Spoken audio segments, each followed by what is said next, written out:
Hello friends, मैं कंचन आपका अपने चैनल पे बहुत-बहुत स्वागत करती हूँ। देखिए, जो भोजन होता है इसमें कार्बोहाइड्रेट, वसा, प्रोटीन, विटामिन्स या खनिज जैसे बहुत सारे आवश्यक पोषक तत्व होते हैं और इसमें जो भी पदार्थ होते हैं, इन पदार्थों को जीव द्वारा ग्रहण किया जाता है, जो कि जीव की जो कोशिकाएँ होती हैं, कोशिकाओं द्वारा ऊर्जा प्रदान करने, जीवन को बनाए रखने या विकास को प्रोत्साहित करने के लिए इसको आत्मसात किया जाता है, हम भोजन करते हैं। जैसे हम जिस दिन भोजन ग्रहण नहीं करते हैं, उस दिन हमारे शरीर में ऐसा लगता है कि ऊर्जा का ह्रास हो रहा है या कमजोरी का अनुभव हो रहा है। हम कोई कार्य को ठीक से नहीं कर पाते हैं। ऐसे लगता है कि हम शक्ति विहीन हो गई हैं, हमारे अंदर ऊर्जा ही नहीं है। तो जिस प्रकार से सूर्य से ऊर्जा हमारे पूरे सोलर सिस्टम को मिलता है, उसी प्रकार से भोजन से ऊर्जा हमारे पूरे शरीर को मिलता है। और ये भोजन है, हमें अपने देश की बात करें हम भारत की, तो भोजन में बहुत स्थानों पे बहुत सारे प्रदेशों में अलग-अलग विविधताएँ देखने को मिलेंगी। ठंडे प्रदेशों में कुछ अन्य प्रकार के भोजन लोग ग्रहण करते हैं। ग्रीष्म जो ग्रीष्म काल में भी हम अलग तरह के भोजन ग्रहण करते हैं, या जो शीत प्रधान प्रदेश है वहाँ पे अलग तरह के भोजन। तो इन सब में हम देखें तो जलवायु के रूप से भी भोजन में विविधता हमें बहुत सारी देखने को मिलती है। देखिए, यहाँ दिया है कि विभिन्न खाद्य पदार्थ।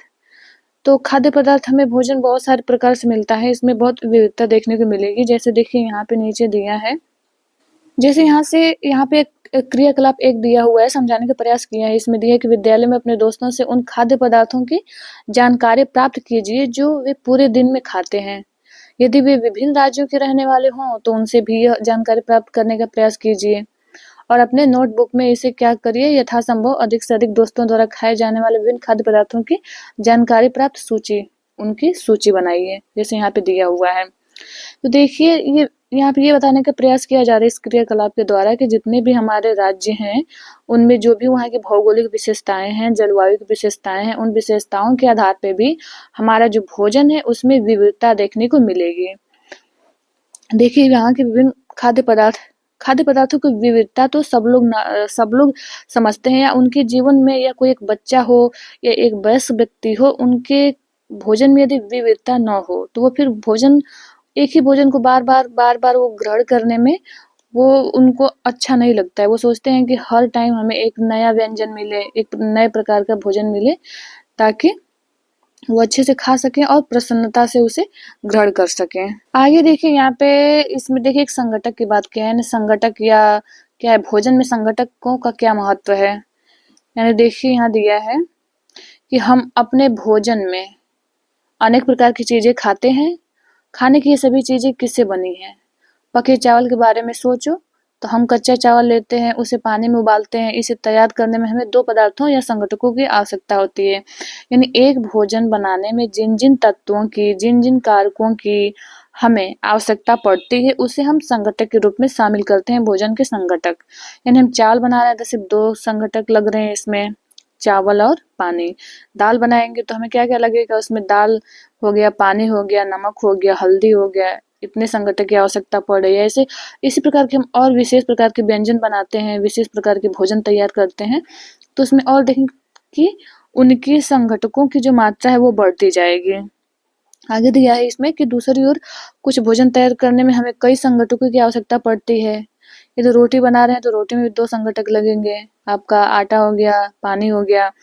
तो यदि हम यहाँ आगे दिया कि यदि हम सब्जी बनाना चाहते हैं तो हमें अलग-अलग कई प्रकार की कच्ची सब्जियों, नमक, मसाला, तेल आदि इन सारे प्रकार की आवश्यकता पड़ेगी। उस भोजन के हिसाब से उसमें विविध प्रकार के हमें कई प्रकार के संघटक शामिल करने पड़ेंगे, तभी उसका कहें कि वो स्वादिष्ट बन सकता है। तो इसलिए 2 से लेकर के और विविध और अधिक संख्या में हमें संघटकों की आवश्यकता पड़ती है भोजन तैयार करने में। यहाँ पे देखिए आगे दिया है क्रियाकलाप 2 में कि आप कुछ ऐसे खाद्य पदार्थों को छाँटिए और अपने दोस्तों तथा घर पे चर्चा करके जानकारी प्राप्त कीजिए कि इनको बनाने के लिए कौन-कौन सी सामग्री चाहिए। यानी भोजन को बहुत सरल भाषा में ये सारणी के माध्यम से समझाने का प्रयास कर रहा है। जैसे यहाँ पे खाद्य पदार्थ दे दिया है और कच्ची सामग्री, तो रोटी और चपाती बनाने के लिए हमें आटा, जल, दाल के लिए कच्ची दाल, जल, नमक, तेल, घी, मसाले यदि जिस प्रकार की दाल सिंपल बना रहे हैं और मसालेदार बना रहे हैं तो इसमें मसाले भी चाहिए। और इस प्रकार के आप सब लोग जानते हैं कि जो भी भोजन हम बना रहे हैं उसमें मतलब विविध प्रकार के जो भी व्यंजन बनाए जा रहे हैं, किस किस प्रकार की उसमें चीज़ों की सामग्री की आवश्यकता पड़ेगी। यहाँ पे देखिए, यहाँ पे कुछ शाकाहारी मांसाहारी भोजन का चित्र दिया हुआ है। तो मांसाहारी में हमें और संगठकों की आवश्यकता पड़ेगी। शाकाहारी बना रहे हैं तो इसमें सिंपल में कम संगठक या कम सामग्री द्वारा हम भी तैयार कर सकते हैं। देखिए, इसमें खाद्य सामग्री और उसके स्रोत दिया हुआ है कि जो हमें खाद्य सामग्रियाँ प्राप्त होती हैं उनके स्रोत क्या हैं, किन-किन स्रोतों से प्राप्त होती हैं। तो यहाँ पे देखिए, 2 मुख्य तथ्यों को ध्यान रखना है यहाँ पे, 2 मुख्य बातों का। जैसे इस चित्र में हम देख पा रहे हैं कि ये फ्रूट है, ये कुछ खिचड़ी लग रहा है। यहाँ पे जो ये है, ये मुर्गी हो गया, ये इसके अंडे हो गए। यानी इसमें देखिए, ये दिया है कि पादप स्रोत और ये दिया है जंतु स्रोत। तो ये मुख्य 2 स्रोत हैं हमारे खाद्य सामग्री प्राप्त करने के, या जिन खाद्य सामग्रियों से हम अपना भोजन तैयार करते हैं उनमें 2 स्रोत हैं, पादप हो गया आपका और दूसरा हो गया जंतु। तो वही पादपों द्वारा हमें इसमें विभिन्न प्रकार के फल, सब्जियाँ, अनाज, दालें विभिन्न प्रकार के मिल जाएंगे। उसी प्रकार हमें जंतु स्रोत का देखें तो जंतु स्रोत से हमें मांस के रूप में हमें यहाँ पे अंडे प्राप्त हो सकते हैं। विभिन्न प्रकार के जानवरों से हमें मांस प्राप्त हो सकते हैं और उनके द्वारा हमें दूध, दही, मक्खन, घी, पनीर इत्यादि प्रकार के व्यंजन हमें जंतु से भी मिलते हैं भोजन के स्रोत। और वनस्पतियों से भी विविध प्रकार के हमें स्रोत मिलते हैं या सामग्री मिलती है भोजन तैयार करने के लिए। देखिए, इस पैराग्राफ में दिया है कि कुछ कच्ची सामग्री जैसे फल और सब्जी के स्रोत का अनुमान लगाना हमारे लिए बहुत आसान हो सकता है। ये कहाँ से आते हैं? तो जितने भी फल सब्जी आ रहे हैं सारे के सारे किसी न किसी वनस्पति से ही हमें ये सारे प्राप्त हो रहे हैं। निश्चित रूप से गेहूं के पौधे देखिए, निश्चित रूप से पौधों से गेहूं और चावल का क्या स्रोत है? तो ये भी अपने धान और गेहूं के खेतों में उनके उगने वाले अनेक हम पौधे देख सकते हैं। अनेक पंक्तियां उनकी देखी होंगी, पंक्तिबद्ध जिस प्रकार से वो लगाए जाते हैं। तो कुल मिलाकर कहें कि जितने भी प्राकृतिक रूप से वनस्पतियां हैं, इन्हीं वनस्पतियों से या फल हो या फूल हो या फिर सब्जियां हो, धान, गेहूं, चावल, ये सारे दालें, ये सब के सब वनस्पतिक स्रोत हैं, यानी पादप स्रोत से मिल रहे हैं। अन्य कुछ पदार्थ में देखें तो जैसे दूध, अंडा, मुर्गा, मुर्गी, मछली, झींगा, मांस और ये सारे हो गए आपके जंतु स्रोत। जंतु स्रोत में दूध मिल रहा है। अब दूध से भी हम बहुत सारी सामग्रियां तैयार कर लेते हैं। तो दूध से आपको दही, घी, मक्खन, पनीर, विभिन्न प्रकार के व्यंजन हमें या भोजन की सामग्री देखने को मिल जाते हैं। देखिए, क्रियाकलाप 3 में ये बता रहा है कि आइए हम पूर्व सूचीबद्ध खाद्य पदार्थों एवं उनके संगठकों के स्रोत जानने का प्रयास करें। कुछ उदाहरण सारणी में दिए गए हैं, जैसे 1.3 सारणी में यहाँ पे उदाहरण दिए गए हैं और उसके बाद फिर दिए गए हैं और कुछ उदाहरण इस सूची में जोड़िए। इसके अतिरिक्त रिक्त स्थानों की पूर्ति कीजिए व क्रियाकलाप 3 से हम क्या निष्कर्ष निकालते हैं इसको बताइए। आगे दिया है कि पौधे विभिन्न खाद्य संगठकों जैसे कि अन्न, सब्जी तथा फल इत्यादि के स्रोत हैं।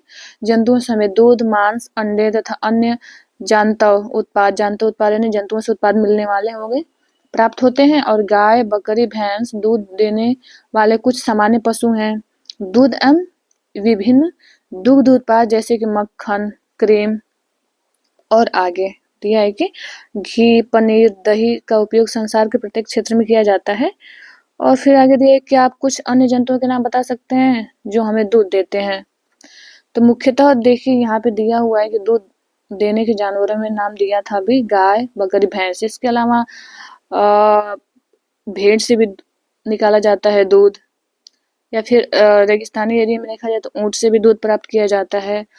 तो वो जलवायु दशाओं के आधार पर जिस प्रकार के जहाँ पे जानवर उपलब्ध हैं, जहाँ पे उस प्रकार के जंतु उपलब्ध हैं, उनसे भी वहाँ पे दूध उत्पादन किया जाता है, उनसे उप उत्पाद तैयार किए जाते हैं। तो इसका जो खाद्य सामग्री है, इसका कहने का तात्पर्य यही है कि जो हमें खाद्य सामग्री मिलती है मुख्य रूप से 2 स्रोतों से ही मिलती है, पादप स्रोत व जंतु स्रोत। फिर आगे देखिए आगे यहाँ पे दिया है कि भोजन के रूप में पौधे के भाग और जंतु उत्पाद। तो हम पौधे के किन किन भागों को खाते हैं ये तो हमें पता चल गया कि हाँ, वनस्पतियों द्वारा भोजन प्राप्त किया जाता है हमें, एक स्रोत हो गया, वनस्पतियाँ भी होंगी एक स्रोत में। तब उन वनस्पतियों के किन-किन भागों से हम भोजन के रूप में अपने उपयोग करते हैं या भोजन की सामग्री के रूप में किन-किन उस वनस्पति के तत्वों को या उस वनस्पति के भाग को हम एकत्र करते हैं भोजन सामग्री के रूप में। तो देखिए यहाँ पे कई चीज़ें दिया हुआ है। सबसे पहले पुष्प दिया है, तो बहुत सारे पुष्प जो होता है वनस्पतियों का, तो पुष्प का भी उपयोग करते हैं भोजन के रूप में। उसके फल का तो फिर वही पुष्प क्या होता है, फल का रूप पुष्प के रूप में भी पहले कर लेते हैं, और कुछ का फिर जब वो फल बनता है तो उसके फल का भी हम भोजन के रूप में उपयोग करते हैं। जैसे ये यहाँ पे सरसों के पौधे का ये चित्र दिया हुआ है, तो सरसों में देखिए तो ये फल दिया हुआ है, तो जब ये बीज बनता है, फल का रूप लेता है, तो फिर इसका हम उपयोग करते हैं तेल के रूप में, अपने खाद्य सामग्री के रूप में उपयोग करेंगे। जब ये पौधा होता है, तो जैसे ये इसकी पत्तियाँ हो गई, तो पत्तियों का भी हम अपने भोजन सामग्री के रूप में, साग के रूप में इसका उपयोग करते हैं। तो इस प्रकार से आपको ये हो गया आपका पुष्प, फल, और इसके तो हम यदि सरसों की बात करते हैं, इसके फल का व इसके पत्ती का भोजन के रूप में उपयोग करते हैं। कुछ ऐसे वनस्पतियाँ होती हैं जिनके हम जड़ों का भी भोजन के रूप में उपयोग करते हैं। तो जड़ों में हो गया आपका जितने भी जिनसे खनिज पदार्थ मिलते हैं, इस प्रकार के हम कहें कि तत्वों का या इस प्रकार के कंदमूल का हम उपयोग अपने भोजन के रूप में करते हैं, जड़ों का। देखिए जो पौधा होता है, इस पौधे के अनेक भागों को बताने का इसमें प्रयास किया गया इस चित्र में। तो पौधे के कौन-कौन से भाग होते हैं? फूल होती हैं, फूल हो गए, फूल, फल, पत्तियाँ व जड़ें। ये सब समानतः, और फिर इसका तना होता है। तो इन सबको लगभग सभी लोग जानते हैं कि हाँ इसका फूल है, ये पत्ती है, ये फल है, ये और जड़ें हैं। यहाँ पे एक और विशेष नाम दिया है नॉड, यानी जो ये इसका हिस्सा है इसको नॉड नाम दिया गया है, और इसको इंटरनॉड, या कह सकते हैं कि दो नॉडों के बीच का जो स्थान है, जो ये पौधा है, तो इसको नाम दिया गया है इंटरनॉड। ये इसका तना स्तंभ हो गया, जिसके सहारे ये खड़ा है। पत्ती आप लोग देख ही रहे हैं। और देखिए इसका सबसे पहले जो कोई पौधा होता है उसको दो भागों में बांटे, तो एक तो पृथ्वी के ऊपर का हिस्सा उसका हो जाएगा, और एक हो जाएगा पृथ्वी के नीचे वाला हिस्सा, और एक हो जाएगा पृथ्वी के ऊपर वाला। तो देखिए जो पृथ्वी के ऊपर का हिस्सा है, ऊपर से लेकर के इसके धरातल से और उसके लंबाई तक, अपर भाग पार्ट तक देखें तो कहेंगे इसे नाम दिया जाता है प्ररोह तंत्र। और जो धरातल से नीचे तक उसके जड़ों तक का भाग है, या इसमें तो हमें जड़ें ही देखने को मिलेंगे, कह सकते हैं धरातल तक नीचे उसके जड़ों तक, तो इसको कहा गया है मूल तंत्र। ये हो गया आपका मूल तंत्र, और ऊपर वाला भाग हो गया, इसे कहा जाता है प्रारोह तंत्र। देखिए इसमें जड़ों को भी दो भागों में बांटा गया है। देखिए जो एक मूल तंत्र है, या कहेंगे जो मूल जड़ है, इसकी मोटाई अधिक होती है, सबसे मोटी होती है, और तो इसे नाम दिया गया है, इसे कहा जाता है प्राथमिक मूल, या फिर प्राथमिक जड़ भी कह सकते हैं, या प्राइमरी रूट। और इसके बाद जो ये प्राथमिक मूल है या प्राथमिक जड़, इसमें से छोटी-छोटी जड़ें निकल जाती हैं, तो इस पे कहें कि इस पे आधारित जो जड़ें होती हैं, इसके चारों तरफ निकलती हैं, इसे कहा जाता है क्या? द्वितीयक मूल, सेकेंडरी रूट। तो एक हो गया आपकी मूल जड़, उसे हम प्राथमिक मूल कहते हैं, जो सबसे लंबी, मोटी और बिल्कुल गहराई तक गई रहती है, कहेंगे उसकी बिल्कुल जो पौधा होता है उसका ये जड़ होता है मुख्य, तो इसे प्राथमिक कहते हैं। और उस मुख्य जड़ पे जो गौड़ जड़ें या गौड़ रोम जो उसमें निकल आते हैं, तो इसे हम कहते हैं द्वितीय मूल या सेकेंडरी रूट कहेंगे। तो इसको दो भागों में बांट कर दिखाया गया है यहाँ पे। यहाँ पे देखिए यहाँ दिया है कि पौधे हमारे भोजन का एक मुख्य स्रोत हैं, और हम पौधों के कौन से भाग का उपयोग खाद्य पदार्थ के रूप में करते हैं। हम पत्तियों वाली अनेक सब्जियां खाते हैं, कुछ पौधे के फलों को भोजन के रूप में खाते हैं, और कभी-कभी हम क्या करते हैं, जड़ तो कभी तना को भी, कभी पुष्प को भी भोजन के रूप में हम ग्रहण कर लेते हैं। देखिए यहाँ पे दिया है आगे कि सीताफल के बारे में पूछ रहा है कि आपने सीताफल या कासिक फल के फूलों को चावल की पिट्ठी में डुबोकर या तलकर पकौड़ी बनाकर खाया है। तो ये अलग-अलग किसी लोगों को पसंद हो सकता है, किसी को नहीं, और उस आधार पे लोग इसको खाते भी हैं, नहीं भी खाते हैं। और आगे दिए कुछ पौधों के दो या दो से अधिक भाग खाने के योग्य होते हैं। कुछ के हम सिर्फ फल ही खाएंगे, या फिर कुछ के होता है कि हम सिर्फ पत्तियों का ही सेवन करते हैं, कुछ का ऐसा होता है कि फल व पत्तियों का सेवन करते हैं। जैसे अब आम हो गया, आम का देखें तो उसका हम क्या करते हैं, फल ही सिर्फ खाते हैं, उसका तो जड़ खाएंगे नहीं, ना तना खाएंगे। अब यहाँ पे देखिए, अभी सरसों का ही एग्जाम्पल हम देखें तो इसमें हम इसके फल को भी खाते हैं और इसकी पत्तियों को भी खाते हैं। लेकिन वहीं पे हम पालक की बात करें तो पालक का हम सिर्फ पत्तियां खाते हैं। तो इस प्रकार से अलग अलग जो इसमें वनस्पतियां होती हैं उसमें अलग अलग भाग होते हैं और उसका हम सेवन करते हैं। देखिए यहाँ आगे दिया है कि क्या आप किसी अन्य पौधे के बारे में सोच सकते हैं जिसके 2 या अधिक भाग खाए जाते हों।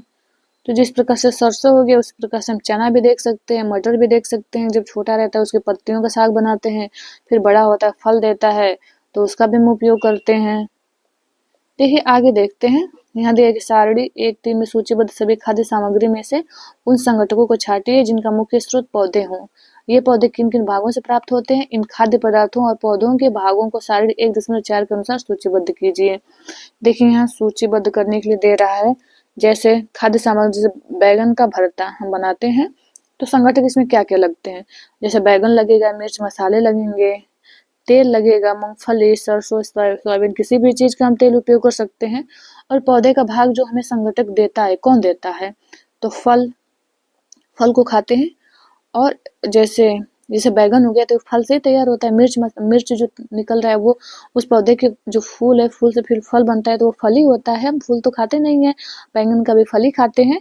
और जो नीचे ये दिया है तेल, मूंगफली, सरसों, सोयाबीन, ये सब सारे क्या हैं, बीज हैं। तो इसी प्रकार से दिया है कि अन्य, और आप अन्य भी ऐसे भी खाद्य पदार्थों को लिखिए यहाँ पे और उसके संगठक और स्रोत लिखिए। तो अब इसमें हम यदि यदि हम यहाँ पालक लेते हैं तो पालक का हम क्या लिखेंगे, पालक का साग बना रहे हैं तो यहाँ पालक लिखेंगे। पालक का हम क्या खाते हैं, पत्तियां खा रहे हैं, वो पत्तियां ले रहे हैं उसका उपयोग में। तो ऐसे ही सारी ये बनाने के लिए यहाँ पे दे रहा है। आगे देखिए, आइए देखते हैं यहाँ क्रियाकलाप 5 में क्या दिया हुआ है। देखिए यहाँ दिया है कि मूंग अथवा चने के कुछ सूखे बीज लीजिए और इनमें कुछ बीजों को जल से भरे एक पात्र में डाल दें तथा 1 दिन के लिए छोड़ दीजिए उसे। फिर अगले दिन जल को पूरी तरह निकाल दें और बीजों को क्या करें, गिलास में रहने दें। उन्हें एक गीले कपड़े में लपेटकर एक ओर रख दीजिए। अब क्या होगा, बीजों में कुछ परिवर्तन देखते हैं तो देखने को मिलेगा। जब किसी भी बीज को, या मूंग का लें या चने का लें या गेहूं भी लें, तो इनको यदि भिगो करके हम किसी पोटली में यदि लपेट के उसको रखते हैं तो उसमें क्या होगी, छोटी सी सफेद संरचना एक निकल आएगी, छोटी छोटी, जैसा कि इस चित्र में हम देख पा रहे हैं। तो ऐसा ही होगा, निकल आएगी। और फिर तो इसे हम कहते हैं कि बीज अंकुरित हो गया, यानी इसे हम बीज का अंकुरण कहते हैं। या किसी भी पौधे का वो बीज हो तो ये होता है उसका अंकुरण। देखो तो इसमें यही दिया है कि यही समझाने का प्रयास कर रहा है कि वो अंकुरित उस दिन नहीं हुआ है तो फिर क्या करें, फिर उसे धोएं, उसका पानी निकाल दें, फिर पुनः उसे गीले कपड़े में ढक के फिर अगले दिन के लिए उसे छोड़ दें। तो फिर ये अंकुरण वो होगा ही। किसी बीज का कम समय में अंकुरण हो सकता है, किसी का अधिक समय में हो सकता है। तो ये यहाँ पे अंकुरण की प्रक्रिया समझा रहा है कि वो बीज कैसे अंकुरित हो रहा है। देखिए यहाँ पे दिया है शहद, शहद के बारे में। जैसे देखिए यहाँ पे चित्र में चने का बीज को दिखाया गया है, चना को कैसे अंकुरित हो रहा है। तो देखिए यहाँ दिया है कि शहद कहाँ से आता है या कैसे उत्पादित होता है। ये भी हमारे, इसको भी हम एक खाद्य सामग्री के रूप में उपयोग करते हैं। और ये भी किससे प्राप्त हो रहा है, हमें जंतु द्वारा ही प्राप्त हो रहा है, वनस्पति तो से तो हो नहीं रहा है, जंतुओं द्वारा ये तैयार किया जाता है, मधुमक्खियों द्वारा। तो शहद कहाँ से आता है, ये दिया है। क्या आप एक मधुमक्खी का छत्ता देखे हैं जहाँ बहुत सारी मधुमक्खियां भिन भिनाया करती हैं। वो मधुमक्खियां फूलों से क्या करती हैं, मकरंद यानी मीठे रस एकत्रित करती हैं और इसे अपने छत्ते में क्या करती हैं, भरती जाती हैं, भंडारित करती हैं। फूल और उनका मकरंद यानी उनका रस वर्ष के केवल कुछ समय में ही उपलब्ध होते हैं। अतः मधुमक्खियां इन मकरंद का भंडार कर लेती हैं ताकि पूरे वर्ष इसका उपयोग किया जा सके। और ऐसे छत्तों में मधुमक्खियों द्वारा भंडारित भोजन का शहद के रूप में उपयोग करते हैं, यानी मकरंद द्वारा बनाए गए भंडारण को हम शहद के रूप में देखते हैं जो मधुमक्खियों द्वारा बनाया जाता है। तो शहद भी एक बहुत ही लाभदायक हमारे लिए खाद्य पदार्थ के रूप में है। देखिए यहाँ आगे दिया है कि क्या आपके घर में कोई ऐसा पालतू पशु है जिसकी आप देखभाल करते हो, जैसे कुत्ता, बिल्ली, भैंस, बकरी। फिर आपको इसकी जानकारी भी अवश्य होगी कि आपका पालतू जानवर क्या खाता है, अन्य जंतु क्या खाते हैं। क्या आपने कभी गिलहरी, कबूतर, छिपकली या छोटे छोटे से कीट को खाना खाते देखा है, जैसे इस चित्र में दिखाया गया गिलहरी खा रही है। फिर दिया है, देखिए ये यहाँ पे क्रियाकलाप दिया है, ये क्रियाकलाप करने को कह रहा है, सारणी बनाने को। तो जिस प्रकार से इसमें जीवों का नाम लिखना है और खाया जाने वाला भोजन, विभिन्न प्रकार के जीव दे दिया। भैंस, तो भैंस क्या खाती है? घास, खली, भूसा, अनाज, पत्ती। बिल्ली क्या खाई? तो छोटे जंतु, पक्षी, दूध भी खाती है। चूहा को देखा जाता है, क्या करते हैं सब? ये हमें अनाज खाते हैं। शेर को देखा जाए तो शेर क्या खाता है? ये मांस का सेवन करता है। बाघ भी मांस का ही सेवन करेगा। मकड़ी देखा जाए, मकड़ी क्या खाती है? छिपकली क्या खाती है? फिर गाय दिया है, तो गाय को हम जानते हैं गाय क्या खाती है। मनुष्य क्या खा रहा है? तितली दिया है। फिर कौवा व अन्य। तो इस सारणी को आप पूरा कर सकते हैं कि ये सारे जानवर क्या क्या खा सकते हैं या क्या खाते हैं। देखिए क्रियाकलाप 7 में दिया है, इसमें हमें 3 शब्दावलियां देखने को मिल रही हैं मुख्य। शाकाहारी जंतु क्या होता है, मांसाहारी जंतु क्या होता है, वह सर्वाहारी जंतु क्या होता है। तो आइए इसको हम समझ लेते हैं। देखिए जो शाकाहारी जंतु दिया है कि जो शाकाहारी है ये क्या करते हैं, ये सिर्फ वनस्पति का ही सेवन करते हैं या वनस्पतियों द्वारा उपलब्ध या मिले जो उससे सामग्रियां होती हैं उन्हीं का अपने भोजन के रूप में उपयोग करते हैं। साग, सब्जी व अन्न, दालें या पौधों से मिलने वाले जो भी सामग्रियां हैं उनका सिर्फ अपने आहार के रूप में उपयोग करते हैं। तो ये हो गया आपका शाकाहारी जंतु। और जो मांसाहारी जंतु हो गए, ये क्या होते हैं? ये सिर्फ मांस का सेवन करते हैं, जैसा कि नाम से ही स्पष्ट है। विभिन्न प्रकार के जीव जंतुओं से मिलने वाले मांस का सेवन करते हैं। तो ये हो गया आपका मांसाहारी जंतु। और जो सर्वाहारी होता है, ये शाकाहारी व मांसाहारी कहेंगे दोनों का मिला जुला रूप देखने को मिलता है। यानी ये वनस्पतियों द्वारा भी अपना भोजन ग्रहण कर लेते हैं और जंतुओं द्वारा भी जो भोजन इन्हें मिलता है मांस के रूप में, तो इसका भी ये सेवन करते हैं। तो ये आ जाते हैं आपका सर्वाहारी जंतु के अंतर्गत। वो सर्वाहारी, सबसे बड़ा सर्वाहारी जंतु के रूप में देखा जाए तो वर्तमान में मनुष्य है, क्योंकि मनुष्य क्या करता है? वनस्पतियों से भी भोजन ग्रहण करता है, वह जंतुओं से भी। देखिए यहाँ पे नाम दिया है सारणी में कि जो शाकाहारी, मांसाहारी व सर्वाहारी, इन तीनों का सारणी बनाया है। जैसे शाकाहारी में दे दिया आपका गाय, मांसाहारी हो गए शेर और कौवा, और 2 सारणी और बचा है। तो शाकाहारी में भैंस, बकरे और लिखे। शेर में बाघ हो गया, बाघ के बाद फिर बाज हो गया। सर्वाहारी देखा जाए तो सर्वाहारी में कौवा हो गया, कौवा भी सब कुछ खा लेता है। मनुष्य आप इसमें लिख सकते हैं। और सर्वाहारी के अंतर्गत आप कुत्ते शामिल हो सकते हैं। जो सूअर होते हैं ये भी सर्वाहारी के अंतर्गत आते हैं। भालू आते हैं। ये प्रकार के जानवर हमें यदि खोजें और देखें तो विभिन्न प्रकार के जानवर इसमें मिल सकते हैं। तो देखिए हम इस अध्याय में यहाँ पे मुख्य शब्दावलियां दी हैं, ये सीखे हम। संगठक सीखे हैं, यानी भोजन बनाने में जिन जिन तत्वों का उपयोग करते हैं उसके हम संगठक के रूप में, या भोजन के साथ भोजन को यदि हम छोड़ भी दें तो कोई भी यदि हम वस्तु या कोई सामग्री तैयार कर रहे हैं उसमें लगने वाले जो भिन्न भिन्न सामग्रियां होती हैं उनको मिलाकर एक सामग्री तैयार किया जाता है तो उसका संगठक कहलाएगा। खाद्य जो हम अपने भोजन के रूप में खाने के लिए उपयोग कर देंगे, ये सारे खाद्य पदार्थ कहलाएंगे। मकरंद जो है, अभी हम ऊपर देखें, ये हो गया फूलों का रस। जो फूलों का रस है इसको हम मकरंद कहते हैं, जो मधुमक्खियों द्वारा इकट्ठा किया जाता है। अंकुरित बीज यानी बीजों को यदि भिगो करके, जैसे ये पोटली में लिए हैं, ऐसे हम भी पोटली बना लेंगे तो जब उसमें से वो व्हाइट उसमें से छोटे छोटे भाग निकल जाते हैं उसे हम कहते हैं अंकुरित बीज। फिर शाकाहारी यानी सिर्फ जो वनस्पतियों से अपना भोजन प्राप्त करते हैं वो उसमें शामिल कर लेते हैं शाकाहारी। मांसाहारी में जो सिर्फ जीव जंतुओं द्वारा अपना भोजन प्राप्त करते हैं उन्हें मांसाहारी कहते हैं हम। और सर्वाहारी जो इन दोनों का मिला जुला रूप का भोजन करता है, यानी शाकाहारी मांसाहारी दोनों वो होता है, वनस्पतियों जंतुओं दोनों से प्राप्त करता है, वो हो गया आपका सर्वाहारी। और मुख्य रूप से हम देखेंगे भोजन हमें 2 तत्वों से प्राप्त हो रहा है, 2 कारकों से। एक तो हो गया जंतु और एक हो गया वनस्पति। तो मिलते हैं नेक्स्ट वीडियो में। आपसे हम्बल रिक्वेस्ट है कि इस चैनल को सब्सक्राइब कर लें और अपने दोस्तों को भी शेयर करें। ये वीडियो देखने के लिए आप लोगों का बहुत बहुत धन्यवाद।